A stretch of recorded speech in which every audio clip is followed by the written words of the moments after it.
Hi, my name is Jim Kerner, owner of Customer Management Systems. You can find us at dealershipphonetraining.com. Today I'd like to talk to you about what makes a good closer. So when I'm here at my office and I'm interviewing salespeople, and I interview salespeople that have been in the industry or in sales for, I'd say, anywhere from 2 years to 50 years. So I've interviewed a vast variety of different kinds of salespeople that sell many different products.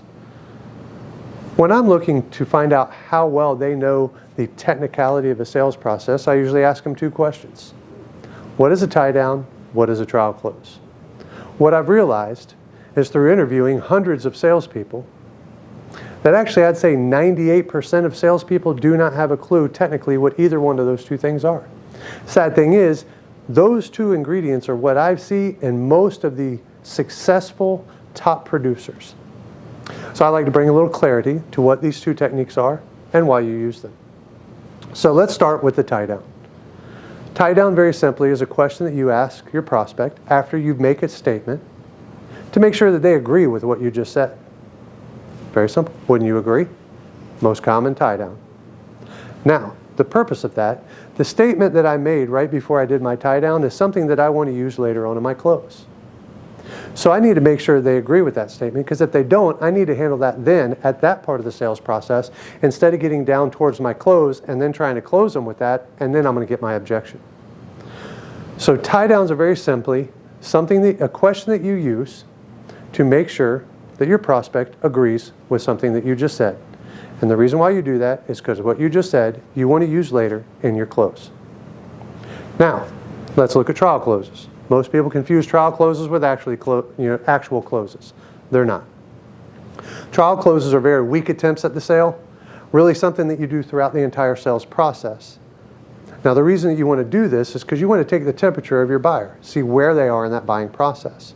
So you'll make these little minor closing techniques or closing statements to them to try to see what their reaction is and try to get a feel for what their temperature is or what their buying temperature is. This will help you understand what you're dealing with and what you need to do to get to the end of your sale. Now, other things to do to be a great closer. Number one, the best closers, they overcome objections. Very simply, you need to understand what objections you get, what common objections you're getting, meaning the same ones over and over and over. You need to look at those objections and you need to find out 2 or 3, even 4 different ways to overcome those. Now, when I say overcome them, those are rebuttals. You rebuttal that objection. Here at my office, we have a 3 to 4 sheet page that covers all the common objections that we hear, and we have 4 to 5 different rebuttals for each one of those that will help my salespeople overcome that objection.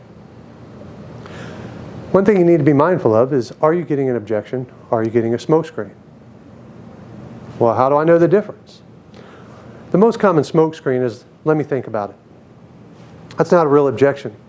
That's a let me think about it. That's a call me tomorrow. That's a I don't really want to buy from you today. So in order to find out what the real objection is, which is called isolating the objection, simply ask a question. Let me ask you, what is the main reason keeping you from purchasing today? Start getting through the smokescreen into the real objection. Only then can you overcome the objection, go for the close, and get the sale.